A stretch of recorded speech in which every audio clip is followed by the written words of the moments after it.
Hello friends, welcome to সিয়ারন। এখানে প্রথমে রয়েছে দেখো, ভোর কমিটি কখন এস্টাবলিশড হয়েছিল বা কবে এটা রিপোর্ট পেশ করেছিল এবং নাম কী ছিল। ভোর কমিটি এস্টাবলিশড হয়েছিল 1943-তে এবং এর যে রিকমেন্ডেশন পেশ করেছিল 1946-এ। এবং ভোর কমিটির যে অ্যানাদার নাম health survey and development committee. এরপর রয়েছে দেখো Mudaliar committee. Mudaliar committee establish হয়েছিল বা সেট আপ হয়েছিল 1959 এবং এর যে রিকমেন্ডেশন সেটি রিকমেন্ড করেছিল 1962-তে। মুদালিয়ার কমিটির অপর নাম ছিল health survey and planning committee. তারপর রয়েছে চাড্ডা কমিটি, 1963-তে অ্যাপয়েন্টেড হয়েছিল। মুখার্জি কমিটি 1965-তে অ্যাপয়েন্টেড হয়েছিল এবং 1966-তে রিকমেন্ডেশন পেশ করেছিল।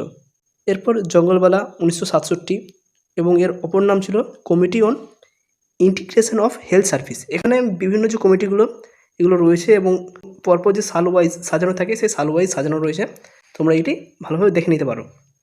Kurta Singh committee 1972-তে set up হয়েছিল, 1973-তে রিপোর্ট পেশ করেছিল। কোর্তা সিং কমিটির অপর নাম ছিল committee on multipurpose workers under health and family planning.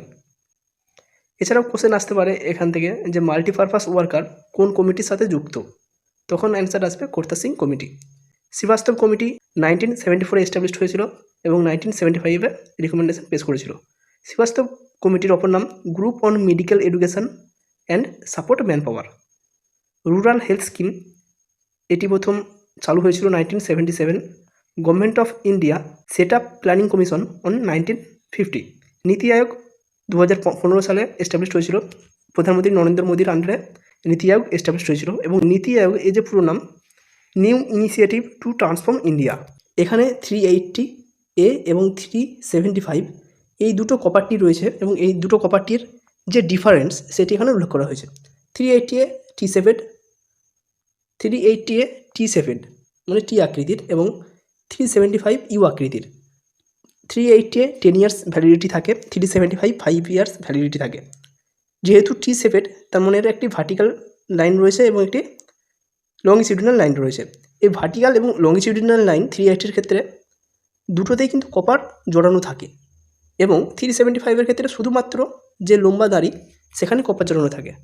এখানে দেখো ছবিটি দেখলে কিছুটা বুঝতে পারবে, এটি হচ্ছে 375, কিছুটা ইনভার্টেড ইউ বা উল্টানো ইউ এর মতো এবং একটি মাঝখানে দাঁড়িয়ে রয়েছে, এই মাঝখানে দাঁড়িটিতে কপার লাগানো থাকে। কিন্তু যেটি 380A এটি টি এর মতো দেখতে, দেখো টি এর মতো দেখতে এবং এর একটি ভার্টিক্যাল লাইন এবং একটি লংজিটিউডিনাল লাইন রয়েছে, দুটোতেই কিন্তু কপার জড়ানো থাকে। এছাড়াও কালারটা কিন্তু এখানে মেন কোশ্চেন আসতে পারে দুটো, একটা হচ্ছে কত বছর দেওয়া হয় এবং কোন কালার। 380 এর কালার হোয়াইট এবং 375-এর কালার গ্রিন। হু কবে এস্টাবলিশড হয়েছিল এবং এর সদর দপ্তর কোথায়। বিভিন্ন এছাড়াও হু, ইউনেস্কো, ইউনিসেফ এগুলো সবই ইম্পর্টেন্ট। হু এস্টাবলিশ হয়েছিল 1948, এর সদর দপ্তর জেনেভা। ইউনেস্কো এস্টাবলিশ হয়েছিল 1945, এর যে সদর দপ্তর সেটি প্যারিসে অবস্থিত। ইউনিসেফ 1946, এর সদর দপ্তর নিউ ইয়র্ক। তোমরা যদি মনে রাখো প্রথমে ইউনেস্কো 1945, তারপর ইউনিসেফ, তারপর হু, পরপর মনে রাখতে পারবে। ICDS প্রোগ্রাম প্রথম চালু হয়েছিল 1975 এবং প্রথম পোলিও ইমিউনাইজেশন প্রোগ্রাম শুরু হয়েছিল 1995। এক্সপ্যান্ডেড প্রোগ্রাম অন ইমিউনাইজেশন এটি প্রথম শুরু হয়েছিল 1974। ওয়ার্ল্ড হেলথ ডে কবে, আমরা আগেই কোশ্চেন আলোচনা করেছিলাম। ওয়ার্ল্ড হেলথ ডে পালন করা হয় 7 এপ্রিল প্রতি বছর এবং 2022-এর থিম ছিল our planet our health. Nurses day পালন করা হয় 12 মে। 2022-এর থিম ছিল nurses a voice to lead, invest in nursing and respect to secure global health. Mental health day পালন করা হয় 10 অক্টোবর। 2022-এর মেন্টাল হেলথের থিম ছিল making mental health and well being for all a global priority. Breast feeding week পালন করা হয় first week of August. Ads day পালন করা হয় 1 ডিসেম্বর। 2022-এর থিম ছিল ইকুয়ালাইজড, শুধুমাত্র একটুকুই নাম ছিল equalise. World TB day 24 March. World polio day 24 October.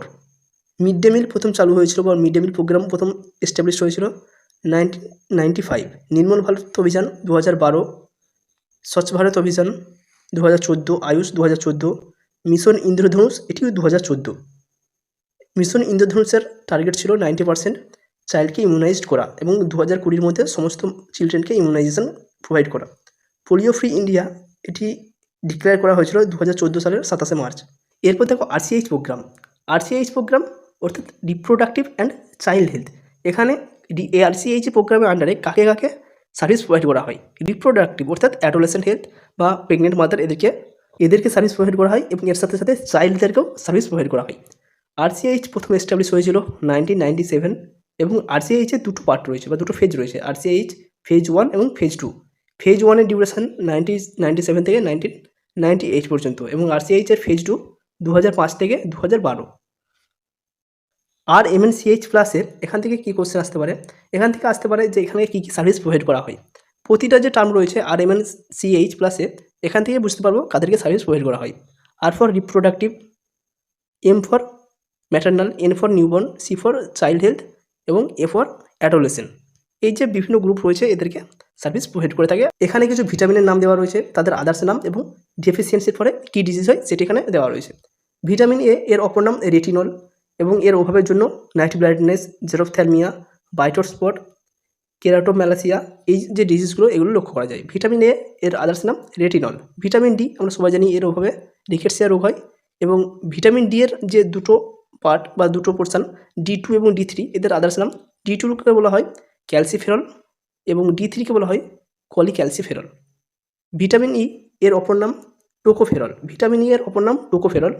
এর এর ডেফিসিয়েন্সির জন্য প্রিম্যাচুরিটি বা হিমোলাইটিক অ্যানিমিয়া এটি হয়ে থাকে। Vitamin E.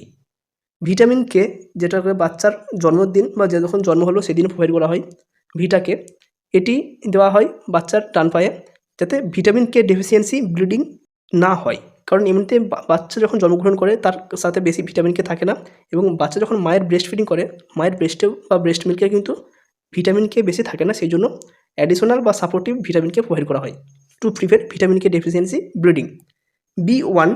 বি ওয়ানের অপর নাম থিয়ামিন এবং এর অভাবে বেরি রোগ হয়। B2 রাইবোফ্লেভিন, এর অভাবে অ্যাঙ্গুলার স্টোমাটাইটিস, চেইলোসিস, গ্লোসাইটিস এই ধরনের মাউথ রিলেটেড যে ইনফ্লামেশনগুলো হয় সেগুলো B2 এর অভাবের জন্য। এরপর রয়েছে B6 আদার্স নেম পাইরিডক্সিন এবং এর ডেফিসিয়েন্সির জন্য কনভালশন লক্ষ্য করা যায়। B12 এর অপর নাম সায়ানোকোবালামিন এবং এর অভাবের জন্য মেগালোপ্লাস্টিক অ্যানিমিয়া লক্ষ্য করা যায় B12 এর অভাবে। ফলিক অ্যাসিড এর অপর নাম ফ্লোরসফোলাসিন, মেগালোপ্লাস্টিক অ্যানিমিয়া বা নিউরাল টিউব ডিফেক্ট। এই নিউরাল টিউব ডিফেক্ট এই টার্মটা কিন্তু খুবই গুরুত্বপূর্ণ, কারণ নিউরাল টিউব ডিফেক্ট কোন ভিটামিন ডেফিসিয়েন্সির জন্য হয় এটি কোশ্চেন কমনলি আসে। ফলিক অ্যাসিড ডেফিসিয়েন্সির জন্য নিউরাল টিউব ডিফেক্ট হয়ে থাকে। ভিটামিন সি অপর নাম অ্যাসকর্বিক অ্যাসিড, এর অভাবে স্কারি বা দাঁতের যে মাড়ি সেখানকার ব্লিডিং হয় বা সেখানকার কিছু সোলেন বা ইনফ্লামেশন এগুলি হয়ে থাকে ভিটামিন সি এর অভাবে। এরপর দেখো এখানে কিছু ভ্যাকসিনের নাম বলা হয়েছে এবং এই ভ্যাকসিনগুলো যে শিডিউল টাইম সেই শিডিউল টাইমে যদি না নেওয়া হয় কতদিন পর্যন্ত নেওয়া যেতে পারে? যেই সবথেকে বেশি সময় পর্যন্ত নেওয়া যেতে পারে বা জাপানি এনসেফ্লাইটিস আপ টু 15 বছর। 15 বছর পর্যন্ত যেই নেওয়া যেতে পারে। ডিপিডি 7 বছর পর্যন্ত। ওপিভি যদি জন্মের সময় না দেওয়া হয় যেটা 0 ডোজ সেটা কিন্তু 15 দিনের মধ্যে অবশ্যই নিতে হবে। হেপাটাইটিস বি 24 ঘন্টার মধ্যে নিতে হবে, জন্মের সময় না নিলেও অবশ্যই 24 ঘন্টার মধ্যে দিতে হবে হেপাটাইটিস বি। ওপিভি 5 ইয়ার্সের মধ্যে দিতে হবে ওপিভি। বিসিজি 15 দিনের মধ্যে যদি দেওয়া হয় তাহলে 0.05 ml দেওয়া হয় যদি 15 দিনের মধ্যে বিসিজি দেওয়া হয় ইন্টারডার্মালি, এবং যদি 1 মান্থ পর হয় বা বাচ্চার বয়স যদি 1 মাস হয়ে যায় তখন 0.1 ml দেওয়া হয়। পিসিভি, রোটাভাইরাস, আইপিভি, পেন্টাভ্যালেন্ট এগুলি যে শিডিউল টাইম যেমন 6 উইক, 10 উইক, 14 উইকস এই সময় যদি না নেওয়া হয় তাহলে কিন্তু 1 বছর পর্যন্ত নেওয়া যেতে পারে।